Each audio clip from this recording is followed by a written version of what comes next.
Hello, everyone. Thanks for tuning in. You're watching The Naturalist Capitalist, and I've got a special guest on the show, Justin ODonnell, who's running for U.S. Senate from New Hampshire. How's it going, Justin? Hey, it's going great. Thanks for having me on. Absolutely. Thanks for coming on.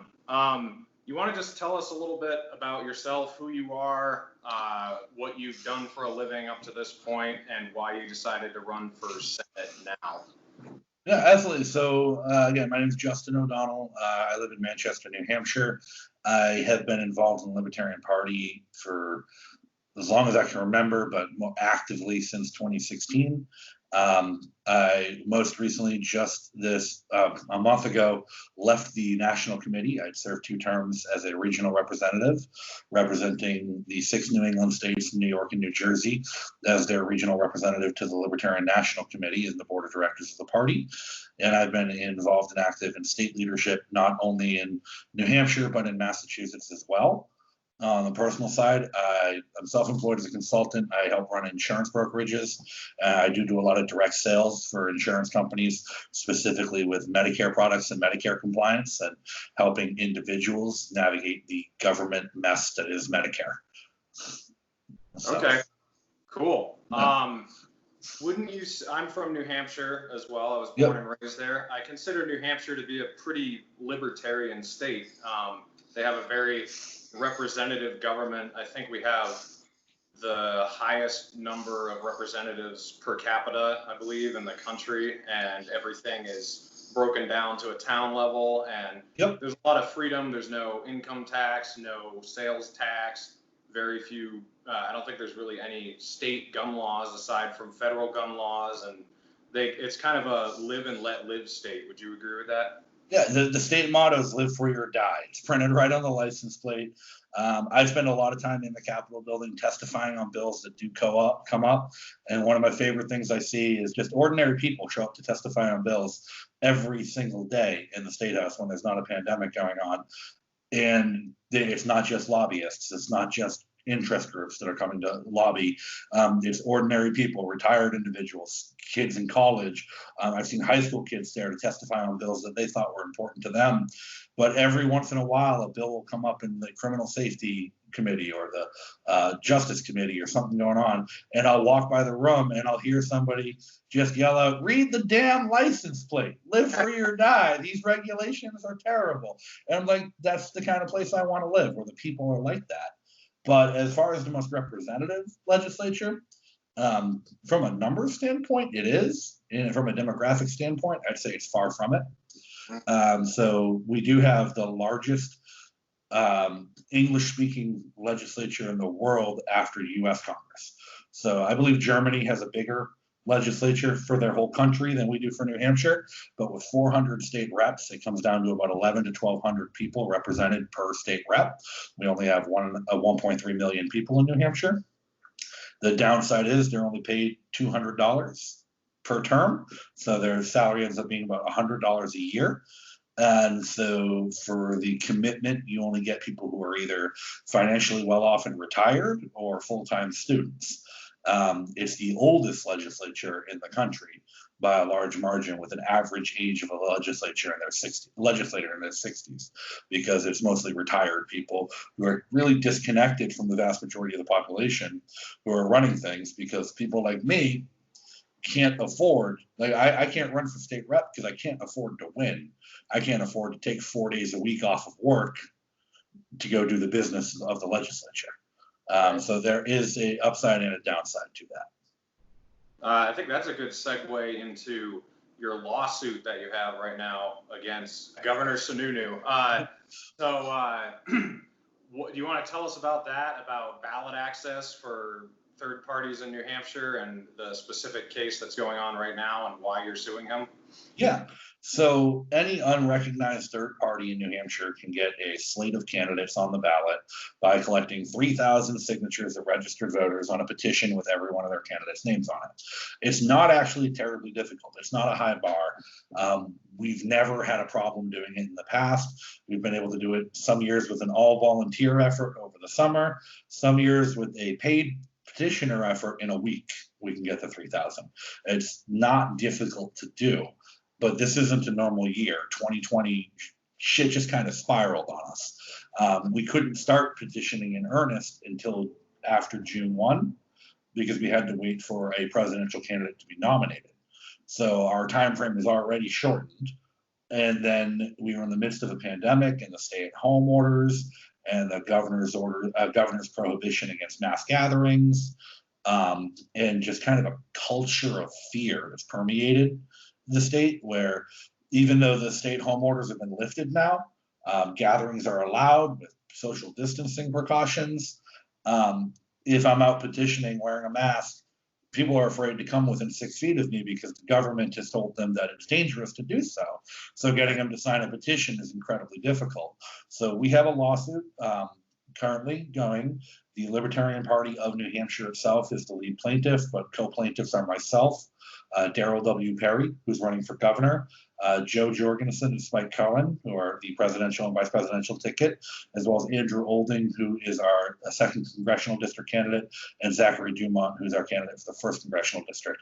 And we are collectively suing the governor and secretary of state of New Hampshire in their official capacities with regards to their refusal to make any accommodations to acknowledge the fact that we are in a pandemic and we are in a difficult year, and that regardless of our historical success in these petition drives, this year things are out of control. It's beyond our control, beyond their control.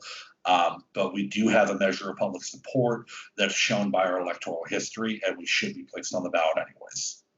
Right, and you're even fine with if they would make it an electronic deal for petitioning, right? Right now it's has to be complete. I would love electronic signatures. Don't get me wrong. We're not asking the court for electronic signatures because we think that decision would go too far. It would be the court dictating legislation because New Hampshire has no electronic voter system. So right now, the voter rolls in New Hampshire are kept on paper.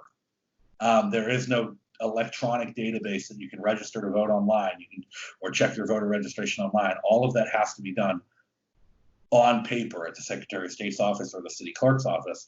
So for us to ask the court to institute an electronic petitioning system would be us asking the court to then dictate the state spend hundreds of thousands of dollars to upgrade their system overnight to accommodate the time frame, because our petitions are due August 5th. It's only 2 weeks away. Okay. You want to tell us a little bit about your race? You don't know who the Republican contender is yet, but you're going to be facing incumbent Jeanne Shaheen again.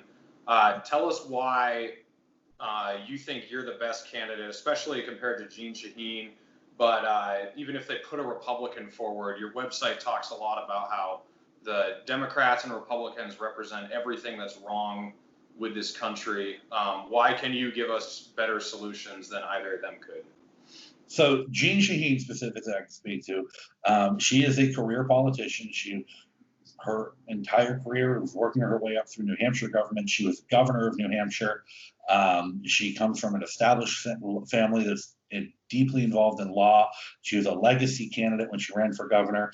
She's not the first governor in her family. She's not the first senator in her family. It is a dynasty. It is what it is. And the same thing for Chris Sununu. Chris Sununu, I'm convinced 2 years from now is going to run for Senate against Maggie Hassan, because Chris Sununu's governor after his father was governor and his uncle was a senator. It's a dynasty issue here in New Hampshire. It's politics is a family business. The Kennedys were not the only political family in New England. They were just the most famous. Even to this date, the Shaheen law firm is very heavily tied in with all the federal judges in New England. And it makes it very difficult for anybody who's not connected to them to really get something put forth. But what makes me different, I believe, even from the Republican field of candidates, there's something like 11 candidates running in the Republican primary right now. I think 3 of them have been endorsed by Donald Trump and his son at different times. They don't keep track of what they're doing. They're all running on an identical platform of build the wall and make America great again. But none of them will tell you how they're going to make America great again, because none of them can tell you when America stopped being great. So they haven't really narrowed down what they're actually doing yet. They're running for the sake of governing. I'm not running for the sake of governing. I'm running for the sake of, if lightning strikes and we get catch lightning in a bottle and I win, I'm not running to govern. I'm not running to be a senator who goes and dredges and fights for funding for my local projects. I'm running to actually represent the people of New Hampshire.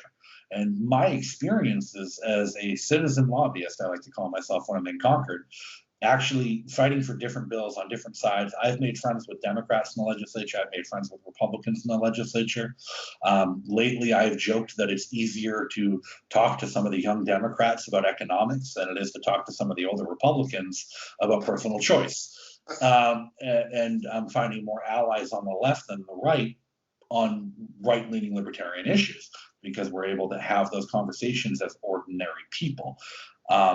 One of the big things I want to look at, it doesn't really talk too much on my website about it because it's more of a courts issue, it's more of an advocacy issue rather than a legislative issue, is healthcare in this country. That is my area of expertise. I am a licensed health insurance agent in 49 states and DC. I'm not licensed in New Mexico because there's nothing to sell in New Mexico. This is a monopoly there. But I'm very well versed, and my expertise and my subject matter expertise is with Medicare itself. I do consider myself one of the leading experts on navigating the Medicare system in the country from a consumer standpoint. And that's where I make my living. That's what I help people do, is I help consumers, people who are aging into the Medicare system and Social Security, navigate the process, deal with the bureaucracy of government, and make sure that they get the supplemental coverage and the private insurance options that are available for them to opt out of the government system so they can get the care that they actually need, because it is available. It's just the government's not giving people the information they need to properly manage their own health care. And as an advocate, as a senator advocate, I would want to make sure that every American knows that they do have a choice in their health care, that they do have a choice in their personal lives, and that a lot of what the government is doing, what the government is dictating with its one-size-fits-all approach, doesn't make sense for an individual. Right. Kind of talking about the idea that Democrats and Republicans are what's wrong with everything about this country, and that subject you just brought up. Republicans, they preach all this free market idea, especially when it comes to healthcare. So a lot of people, when they hear that we need a free market solution, they think what we have now is a free market solution, and it absolutely isn't. It's kind of like what you're saying. The government has this one-size-fits-all approach, and whenever there's a problem, they blame the capitalism side of it and say, no, we just need to get all this private stuff out of here. We need to completely have total control of this, and all the problems will go away. What do you think about that argument? So it boils down to, there's a real big buzzword that goes around in politics these days: fascism. Everybody likes to scream the word fascist at the top of their lungs without really knowing what it means. The definition of fascism is government regulation and mandate of private industry. So it leaves private companies to make a private profit, but with government direction and government management. That is our healthcare system today. We absolutely have a fascist healthcare system today. Individual insurance companies are not free to create their own plans, to customize solutions for people. It's all by government mandate. And Obamacare didn't do this. Obamacare was just the latest in a long string of government legislation and regulation that turned healthcare in the United States from being the cheapest, most affordable healthcare and best healthcare in the world in the 1960s and 70s to what we have now, which is a fascist healthcare system with a one-size-fits-all approach, where a healthy 22-year-old is forced to buy the same plan as a 53-year-old multiple-time cancer survivor. They don't need that coverage at all, but they're forced to pay for it because it's all that's available. And if they don't buy it, there's government force on the other end of that equation that forces it on them. But a lot of people don't realize it started in the 70s with the HMO Act in the 1970s, and it was a bipartisan effort. It was lobbied for by Ted Kennedy as the U.S. Senator, as a Democrat from Massachusetts, and it was signed into law by Richard Nixon, a Republican president. But the HMO Act was primarily put forth by a private individual. It wasn't a product of government. It wasn't a product of senators workshopping what we're going to do to create a solution to a problem. It was a man named Edward Kaiser, who owned a string of hospitals in Southern California, They said, I have an idea about how to make healthcare better for healthcare. And he lobbied for, he spent hundreds of millions of dollars to get past the HMO Act, which forced health insurance to become what it is today rather than insurance. And prior to that, it was just known as accident and sickness insurance. There was no such thing as health insurance. It was accident and sickness insurance. It didn't cover your primary care. It didn't cover medications. It didn't cover routine checkups. But if you got sick, it would cover the hospital stay. If you were in an accident, it would cover that. It would cover several months worth of rehab after something, because that was an unexpected issue. You don't get insurance on your car to cover your oil changes and your gas fill-ups. You get insurance on your car to cover the accidents that come up. And that's what accident and sickness insurance was. Health insurance is a non sequitur because it's basically prepaid health care. But the HMO Act dictated that the insurance companies had to manage your care, which means you could only go to a hospital that the insurance company had contracted with. You couldn't see pricing up front because that was negotiated between the insurance company and the hospital. And at the time, the only HMO that was operating in the country was Kaiser Permanente. So when this law was passed, all the federal subsidies that got doled out went straight into Edward Kaiser's pockets. It was a combination of cronyism and fascism that made one man a billionaire and ruined healthcare for hundreds of millions of Americans. Yeah.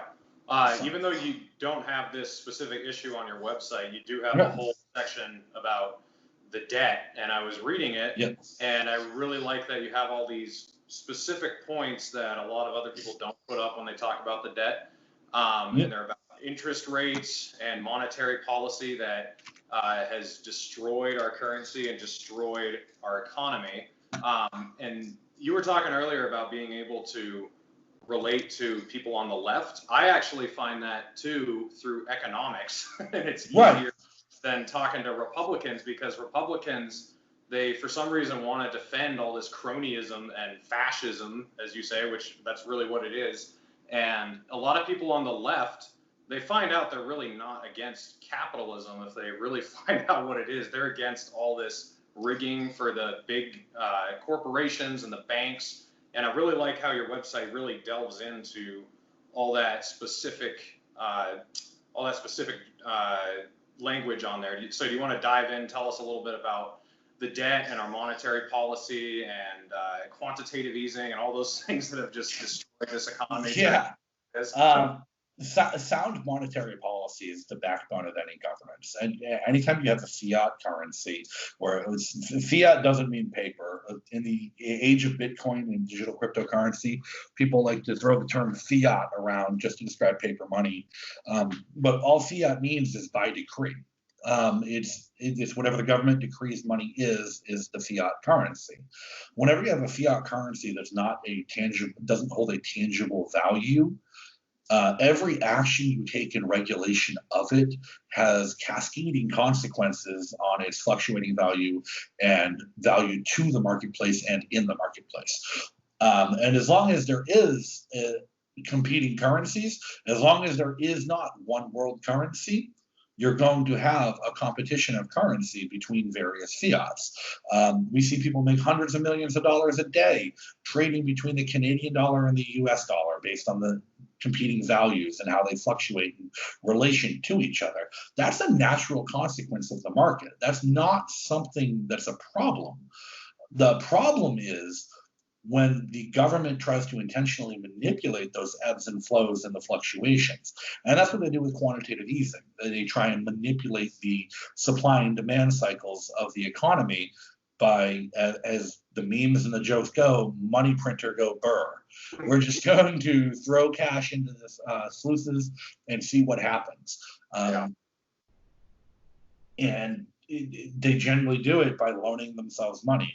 One of the biggest problems we have is the fact that the Federal Reserve, which, again, I'm going to break from a lot of libertarians here. The Federal Reserve, in principle, is not bad. The Federal Reserve is almost necessary to manage the lending and distribution of money within a closed system like the U.S. economy. The problem is that the Federal Reserve is managing and lending fiat that's dictated by the United States government while not being part of the United States government. The Federal Reserve is a private entity that is able to hold debt and loan against debt to the United States government. Right. And it establishes its own value basis and its own interest points. And the Federal Reserve, as a private entity, has absolutely no oversight from the governance of the country. The United States Senate can't just go in and say, whoa, Fed, stop that. You can't do that. It would actually take a supermajority of Congress. It would take multiple branches of government deciding together, we're going to audit and absorb the Fed. Before Congress actually has the authority to audit the Fed, they have to make it part of the government. And that's the big problem we have, where we have private individuals who have their own investments at stake and their own financial interests at stake, and those of their stakeholders and their families when they're making decisions for the economy at large. And that kind of thing is tantamount to theft by inflation. These people who are heavily invested in the market know that a certain influx of cash into certain sectors of the economy is going to make their investments worth much more than they were. They're holding debt, and in a period of inflation, you want to hold debt. Debt is a good thing to have when money's being inflated. Debt's a bad thing to have when money's being deflated. And so they're aware of this. Well, the vast majority of Americans, I think it was something like 70% of Americans live paycheck to paycheck. 80% of Americans don't have $500 in the bank to cover an emergency. These people aren't playing the market. The vast majority of Americans don't stand to gain or lose anything based on market fluctuations. The vast majority of Americans stand to gain and lose everything based on the price of natural gas. Because they need to be able to heat their home this winter. They need to be able to fuel their vehicle to get to work. They need to be able to buy a gallon of milk to feed their kids breakfast in the morning. They don't care what Texaco's stock price is. They don't care that United Airlines is getting bailed out for $1 billion. They don't see the net positive or net negative of any of these actions by the Federal Reserve. However, the investors, the brokerage accounts, the clearing houses, all the people that are invested and have seats on the board of the Federal Reserve, they see the direct financial impact on their lives and their wealth. And it doesn't matter to them that the vast majority of Americans are suffering the downriver consequences of their actions because they are so disconnected from it. Right. I mean, you just hit at the core of why we can relate to people on the left, because I think when they characterize us, they think we're upset about, food stamps or whatever, but that is a very removed issue from the I am incredibly upset about food stamps. I am pissed off that such a high percentage of Americans need them to feed their children. Yeah. and these types of things you were just talking about are why so many people are in these situations in the first place, and we don't want them to rise above and be successful. Right. Yeah. It's not governance for us, it's governance for everyone. A good governance cares about people, not about profit. And unfortunately, when you have a private institution that has no real nothing holding them accountable, and they have no accountability to the general population, there's nothing incentivizing them to work for the greater good. Right. So, but one of the solutions to this problem is opening up the currency market, is allowing variable competing currencies within the United States even. You see things like in Utah, especially, Utah gold is now accepted at, I think, tens of thousands of small businesses in Utah are accepting a currency known as the Utah Goldback, which is being printed by a private company. They trade for about $3 US for a goldback at the moment, and they are foldable sheets of plied paper that have actual gold woven into them. So it's not a backed currency, it's not a fiat currency, it's actual physical gold that people are exchanging. And they're starting to catch on here in New Hampshire as well, with a large community in Keene and Manchester are trading them for goods and services. I'll have to look into that out here. Yeah, so it started in Utah. It's catching on in New Hampshire. Just a couple weeks ago, I was at Pork Fest with the Porcupine Freedom Festival up in the White Mountains, and goldbacks was secondary currency of choice. You go to a vendor who's making dinner for the night, it's like, what would you prefer to get paid in? He's like, Bitcoin, goldbacks, or dollars, like in that order. Because people would rather hold gold than dollars. They have more faith in the physical commodity they can actually hold than a piece of paper that's a receipt for debt held by a bank 1,000 miles away. Right. I think this is a great time to transition into another issue that has a lot to do with this type of thing, and that is another one on your website is about ending all these wars we've been in, and just the even if you don't take into account all the lives that have been lost and all the countries that have been destroyed, if you just think about all the money we've spent on it, it's just been such a waste, and it's gotten us nowhere. Trillions of dollars spent on nothing. We've gained nothing from it. I don't want to be the one to say it, but like, if you're going to go to war, you need to know what you're fighting for. You need to know what you're getting out of it. There's the reason war was so common prior to World War I and World War II was because there was an exchange of resources with war. Even World War I, the culmination of World War I, the exchange of resources at the end of World War I from Germany to the victor states to Paris and England with a huge financial cash settlements, gold, resources. They emptied art galleries all over Germany to just transfer to Paris because they owed so much money. The transfer of resources was a kind of a factor that a lot of people felt justified the war.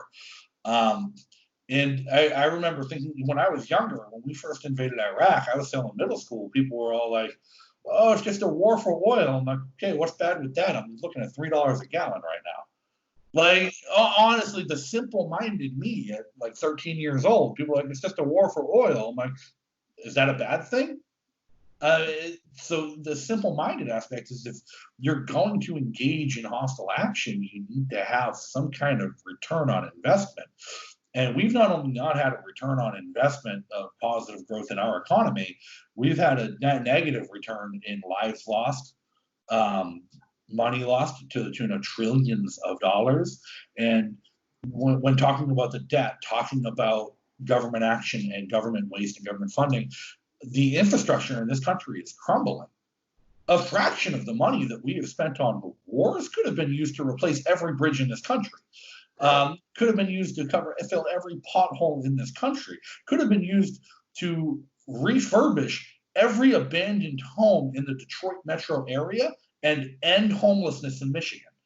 The money has other uses. I'm not even necessarily saying don't spend it, but don't spend it on a fruitless endeavor that does nothing but cause more strife and chaos in the world.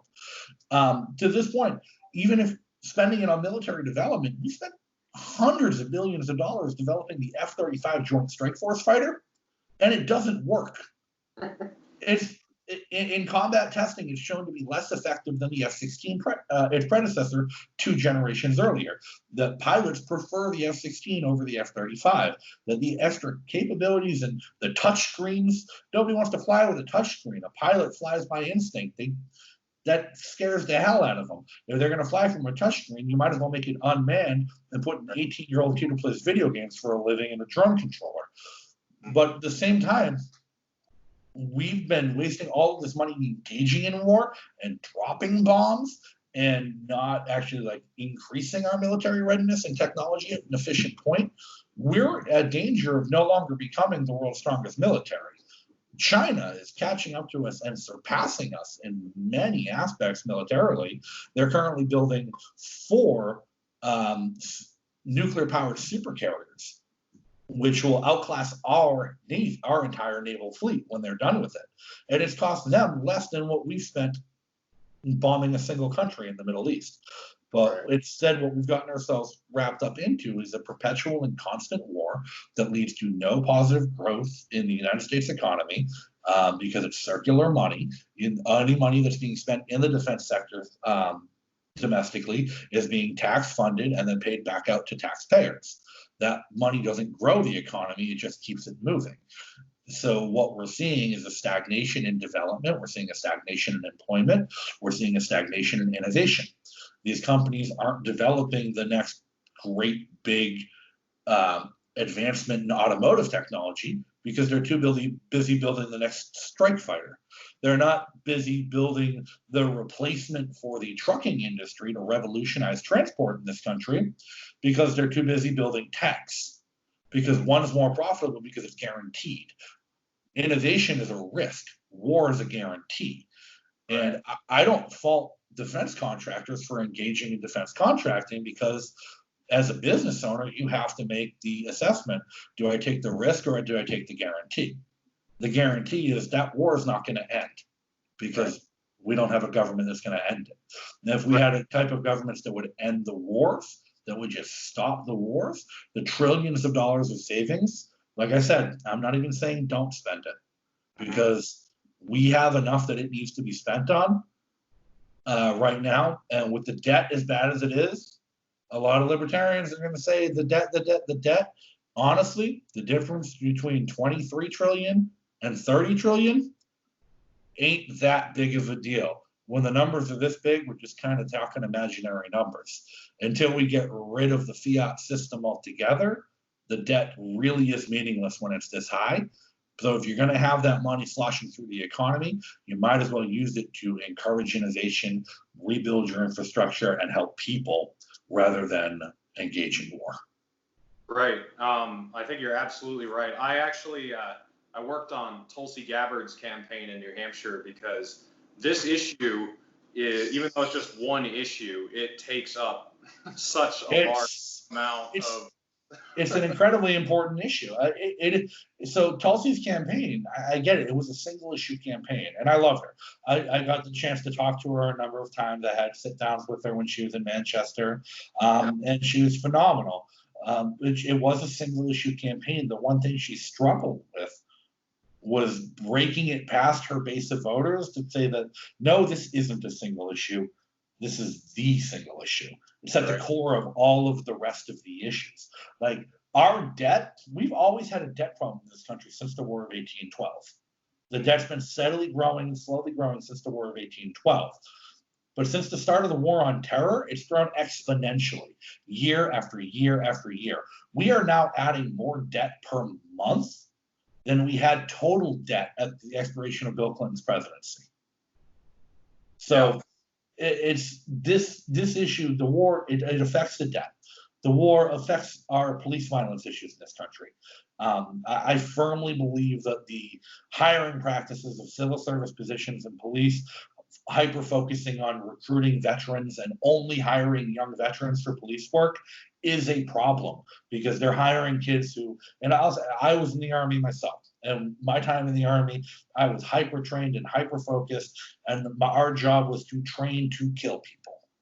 Our job was to train to engage in combat, not to de-escalate scenarios, not to help people in distress. And you have these kids who were coming back from a combat zone at 21, 22 years old, enrolling in the police academy, getting out on the force with no retraining and no losing the mentality of a combat zone.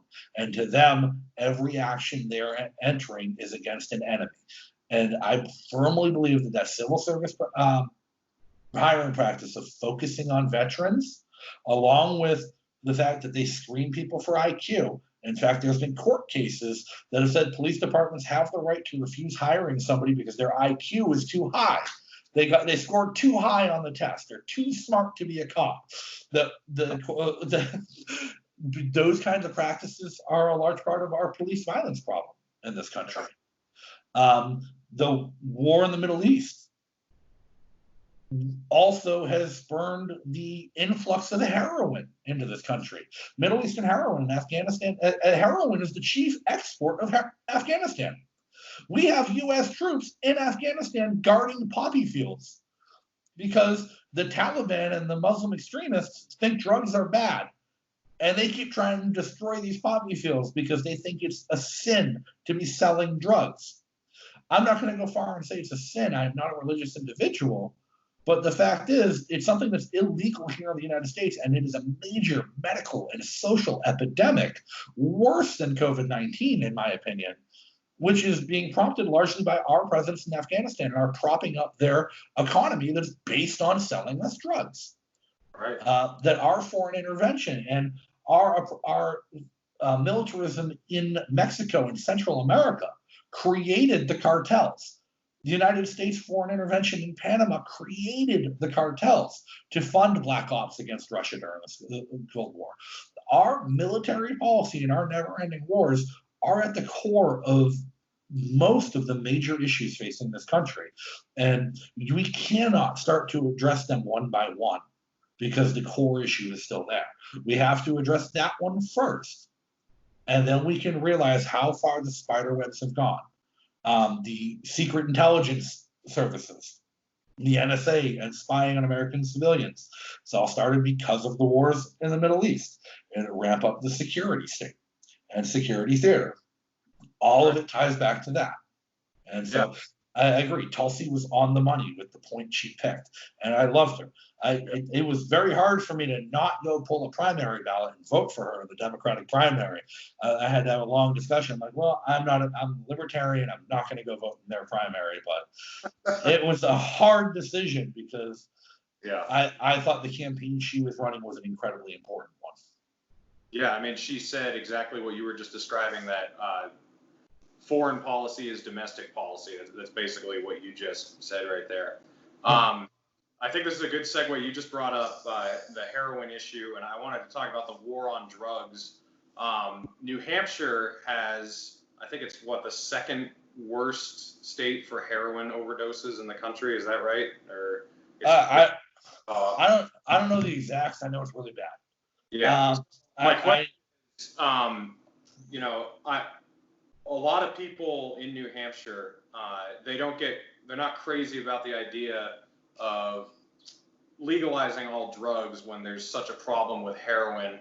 Right. What would your counter argument to that be? How would you explain to them that ending the war on drugs will actually fix a lot of these problems? I would go so far as that we don't actually need to legalize things. We need to decriminalize things, because the first step is decriminalization. Because once it's not a crime, we're no longer treating it with law enforcement. We're treating it with medical help. We're treating it with first response. We're treating it with the intent of saving people and helping people rather than punishing and prosecuting people. This isn't a wild theory. This isn't an untested theory. There's been case testing where this has been wildly successful. In Portugal is closing prisons because they don't have enough people to put in prison anymore.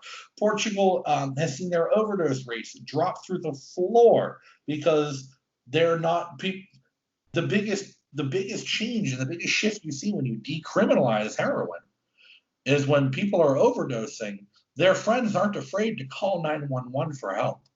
Right.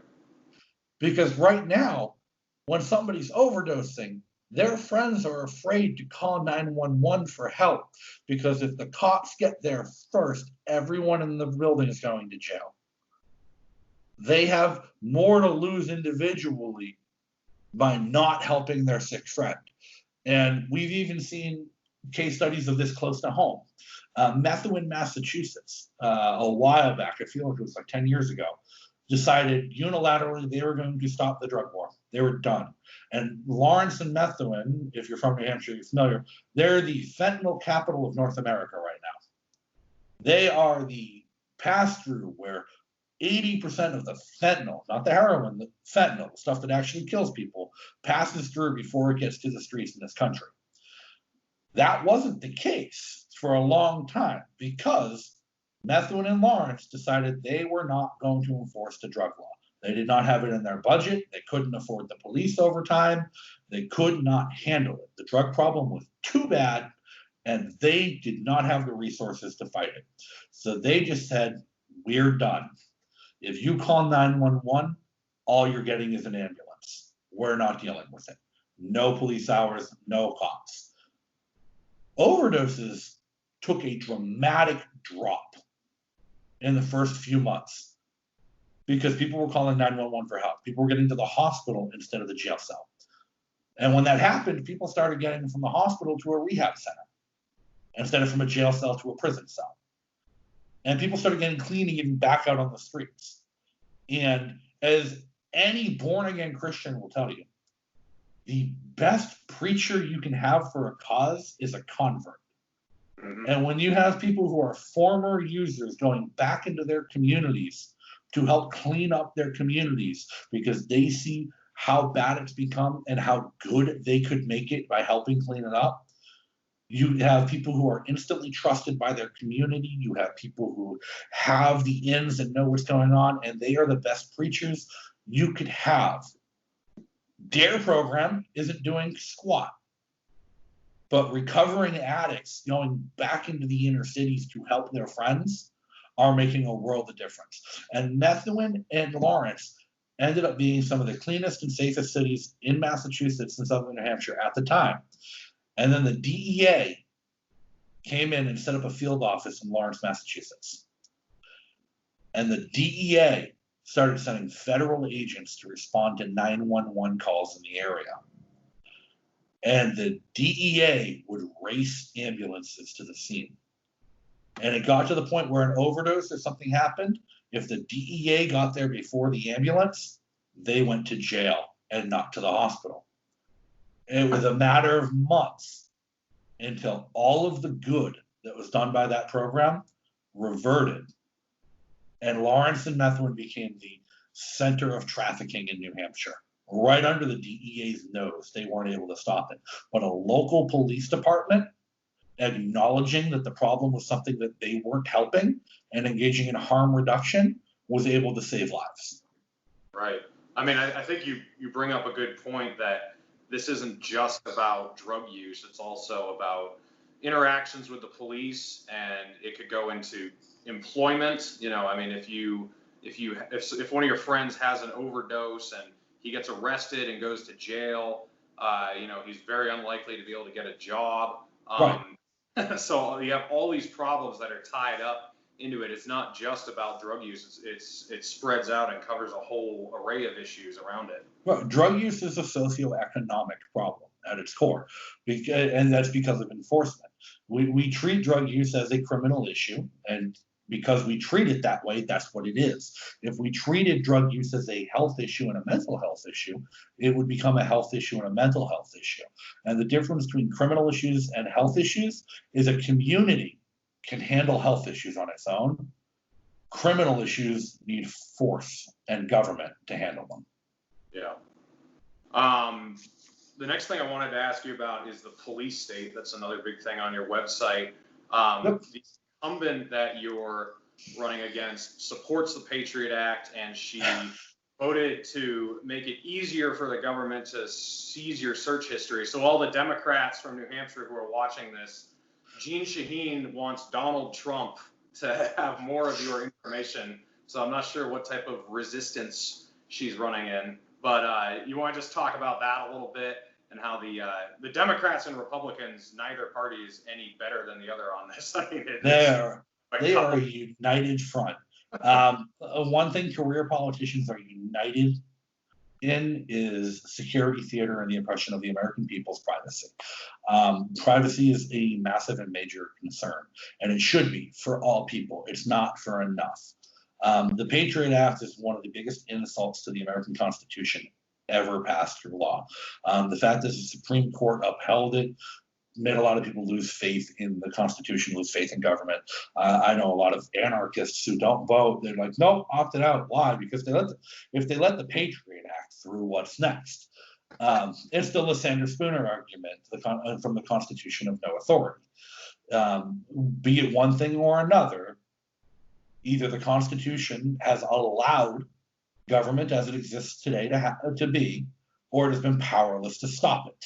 Either way, it is a useless document that no longer serves a purpose. And that's the world we're in today. When I talk to Republicans, they want to go on about their constitutionalism. I'm like, why? It doesn't mean anything. The Constitution means nothing anymore because we have surpassed its bounds, and it was powerless to stop the government it was designed to retain. Spying on American civilians is an atrocity of the greatest level. It's a basic and fundamental violation of the Fourth Amendment, that you must be secure in your person and your papers without due process. And there is no due process, because the very fundamental basis of due process is your ability to answer an accusation.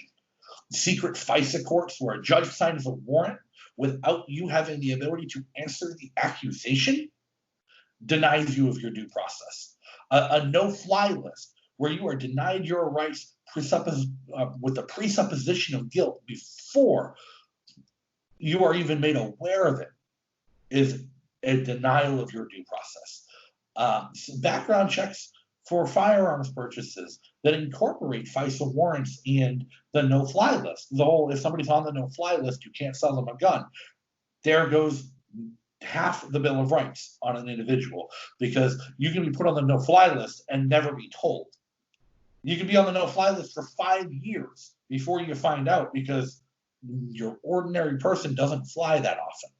And you can get put on the no-fly list because it was something as simple as having the same name as somebody who looked something up on the internet that somebody thought was suspicious. Yeah. Yeah, I want to talk about this as the last issue.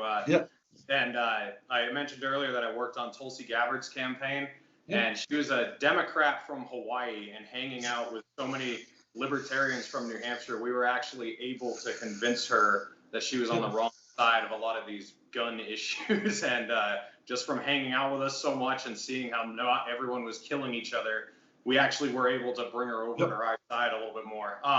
But I want to talk about gun rights, and you were just talking about due process and the idea of a judge signing a warrant without necessarily convicting you of a crime or, even investigating really. And that's, I'm describing red flag laws, which almost passed. I think it passed the House and the Senate. I don't know if Sununu vetoed it. He was saying he's going to. If he hasn't vetoed it yet, he will in short order. So, but let's talk about gun rights.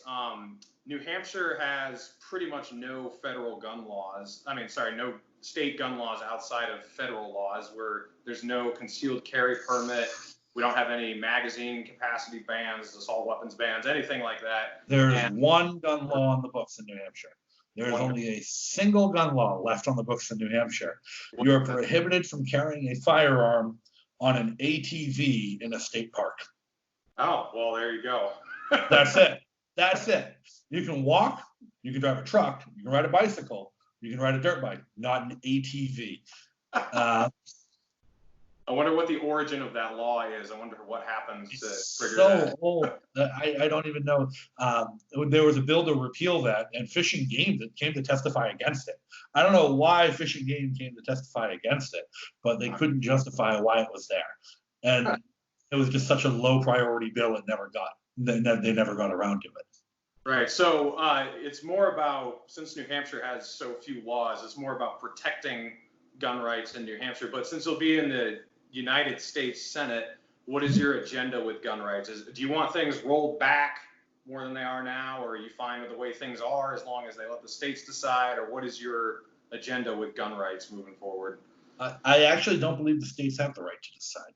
And this is going to be from a constitutional standpoint too. Again, I know I just talked about how the Constitution is useless, but it's still a good framework to argue from. It's a good framework of jurisprudence, and the jurisprudence and judicial decisions surrounding the Constitution do make a good framework for the reality we live in to make arguments for.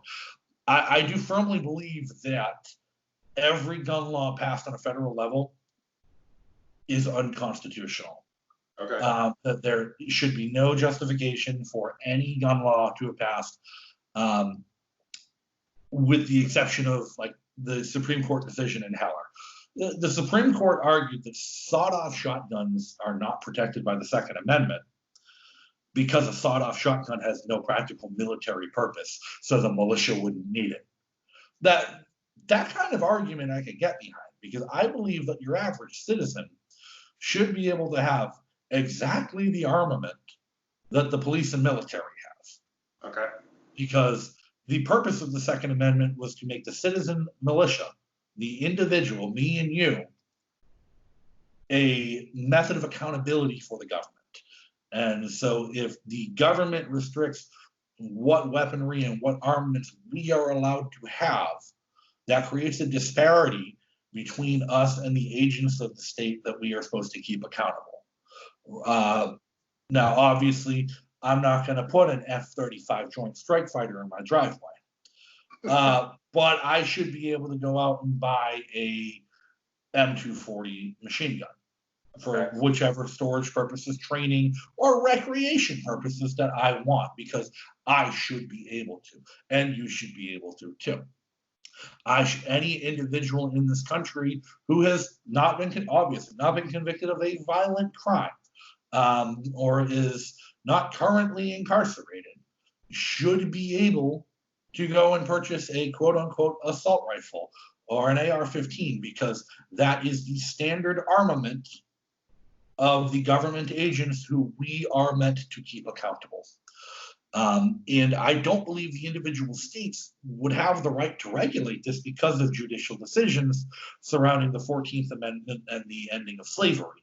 One of the clauses of the 14th Amendment, the Equal Protection Clause and the Supremacy Clause, actually dictate that the federal Constitution does apply to the states as well.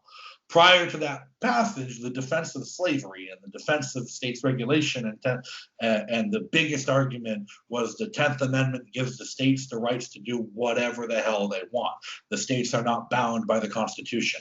The passage of the 14th Amendment did change that, and the courts have routinely upheld that the 14th Amendment, as ratified by the states, agrees that the states are bound by the terms of the Constitution and the Bill of Rights as well. And so if I believe that every gun law passed on a federal level is unconstitutional as it's been passed, then the same would hold true for any state gun law. Okay, so given your position there, what can we do about gun violence? If you're against background checks by the government, is there any other system we could use to keep criminals from getting guns? And what can we do in general to just curb this pandemic of violence that we've seen in schools and in theaters? So what can we do? To first address the issue about criminals getting guns, you're never going to stop it. Unfortunately, it is impossible to stop, because technology has gotten to the point where a gun can be made at home. It is simple enough. You can 3D print a gun. You can make a shotgun out of $20 in parts at Home Depot. Right. With no background check, just because you're buying PVC piping and clapboard. And you can arrange those in a particular order that they function as a shotgun. Okay, so if you want to keep criminals from getting access to that, you need to ban information. When you start banning information, now you get into free speech and limits on what people are allowed to learn or innovate or tell each other or exchange with each other. And that becomes a market regulation. Never going to happen. You are never going to be able to stop criminals from getting guns, because even if you could successfully shut down the black market 100%, which is where criminals do the vast majority of their purchasing of guns, is through the black market, even if you could shut that down 100%, they could still make them at home. In fact, there's a great documentary. It's a YouTube documentary, it's like 20 minutes long, that talks about a lot of the ghost guns, the illegal guns that come into Southern California and the United States. And one of the most popular frames is the 1911, the Colt 1911. And they're talking about how these aren't actual Colt 1911s. These are non-serialized knockoffs that are being made in Brazil by people in their homes for under $20. And then being shipped to the United States.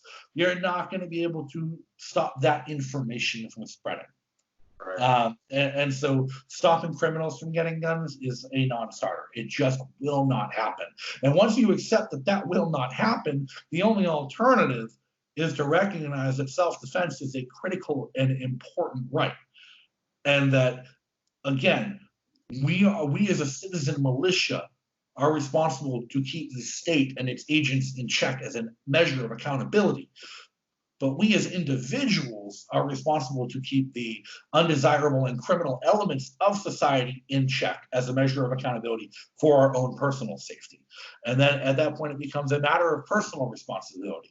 Every home needs 3 guns. And I'm going to quote Killer Mike, the rapper from Atlanta right here. Every home needs 3 guns: your revolver, your shotgun, and your AR. Because they each serve different purposes. Your revolver keeps you safe when you walk to and from your car. Your shotgun keeps you safe from the man trying to rob your home. And your AR keeps you safe from the government trying to take the other 2. So every home needs 3 guns, and I'm a firm believer of that. The problem is education. How do we stop the school shootings, the outrages of violence in schools? And is it video games? Is it TV? Is it the media? Did too many kids watch Joaquin Phoenix as the Joker and get an idea about their teacher? I don't know. But what I do know is that the NRA, in its heyday of great activism, before they became a demogulous organization that just hated the left more than they loved freedom, right, used to sponsor firearms education at the elementary level. Kids were taught gun safety. Kids were taught firearms education, gun safety, and firearms discipline, and had a healthy respect for firearms. And at that time, there was no gun control. You could order a rifle from a catalog at Sears, and it would show up in the mail. The United States Army used to run a program called the Civilian Marksmanship Program. The Civilian Marksmanship Program was designed to teach young children marksmanship. And it was coordinated with the Boy Scouts of America and the Department of Education in individual states, because at that time there was no federal Department of Education. But the United States Army used to deliver pallets of ammunition to elementary and middle schools across the country. Not for storage in the case of redeployment or tactical reasons, no, because the United States Army understood the importance of having every American raised with a healthy respect for firearms and an understanding of how to use them safely and what their purpose and method was. And the United States government at that time recognized that the people were sovereign and that the people had a responsibility over the government. And that's one of the programs I'd honestly love to see revitalized.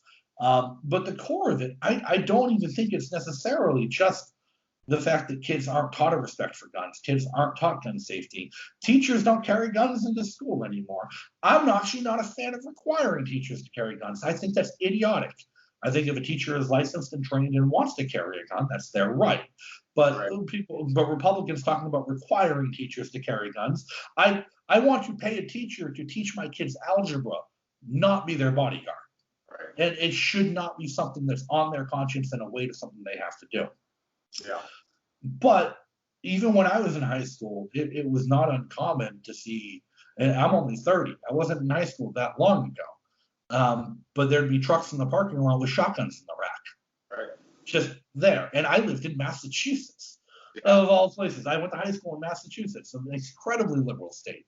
But it was not uncommon to see high school kids with shotguns because after school, if you didn't play football, if you didn't play soccer, you went to kill geese. It was what you did.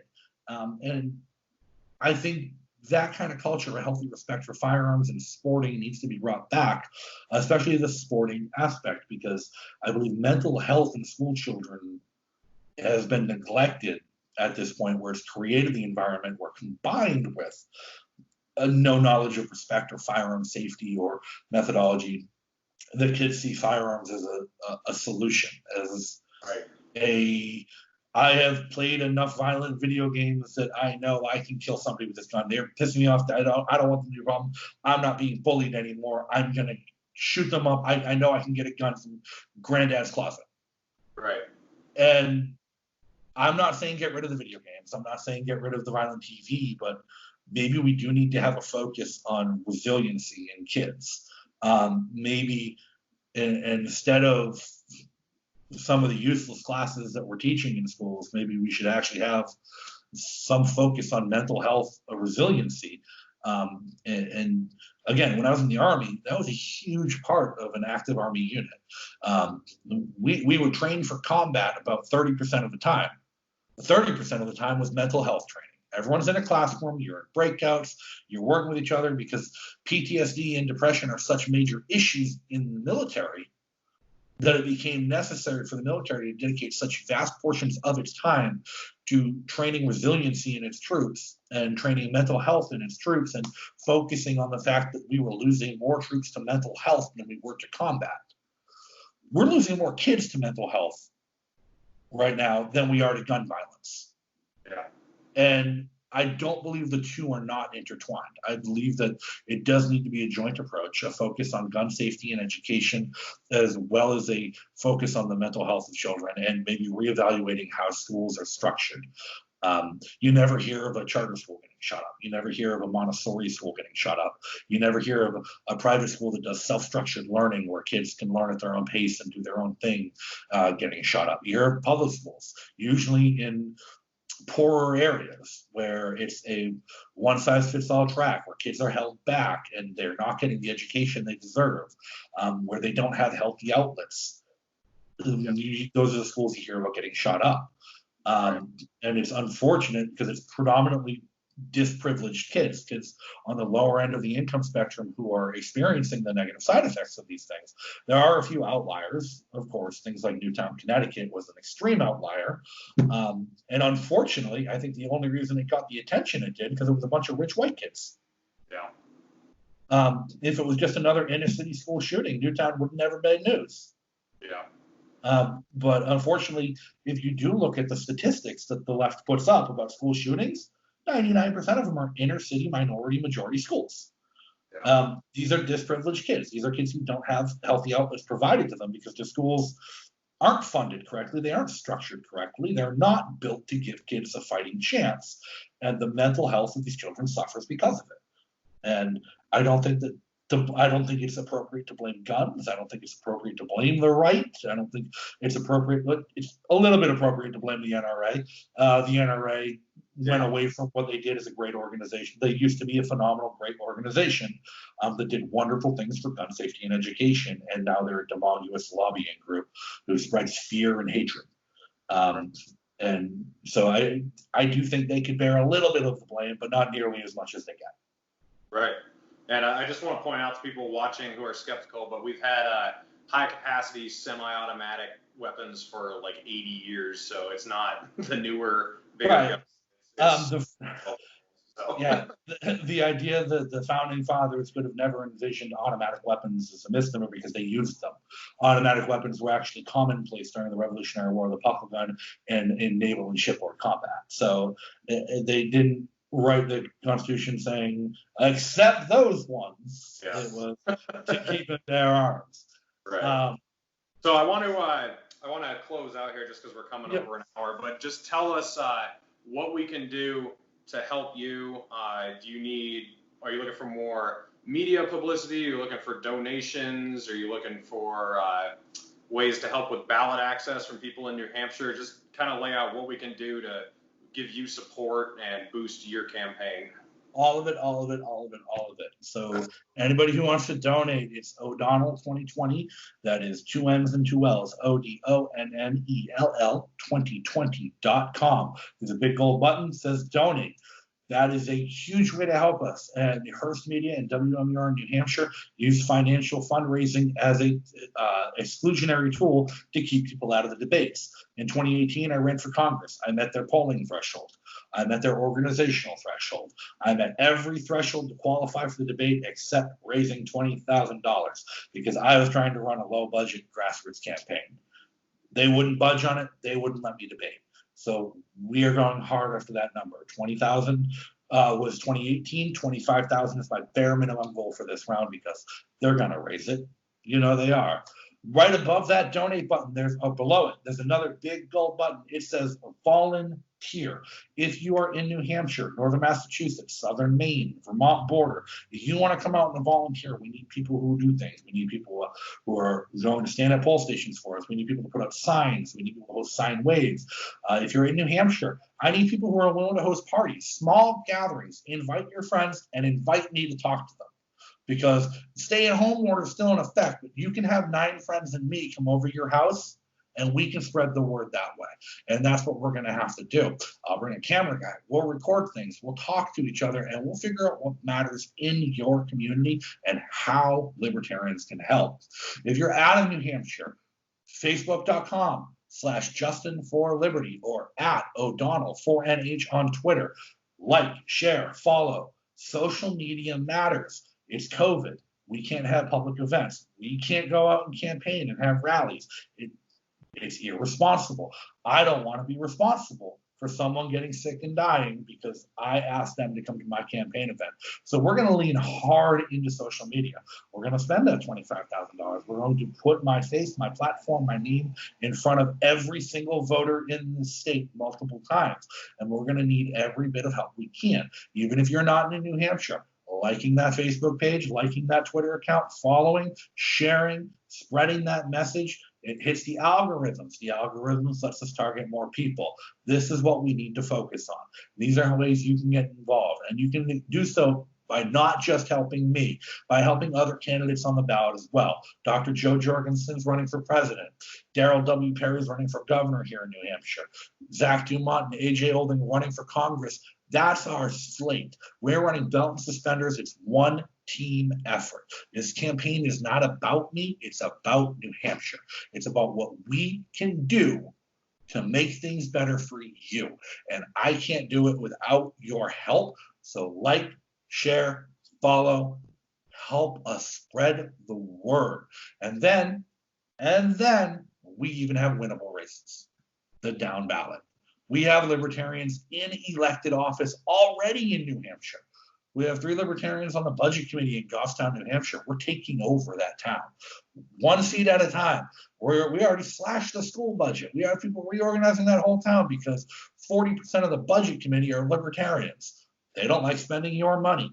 We're using that as a case point. Richard Manzo is running for county treasurer. He has a resume. He's a young kid, but he actually has the resume to fit that job. And he's running against incumbents who don't know what they're doing. Nicholas Sarwark is running for county attorney in my county. He's the only candidate on the ballot who has criminal law experience. We have winnable races there. The Democrat incumbent is about to be removed from office for incompetence, and the Republican candidates have been disbarred for fraud.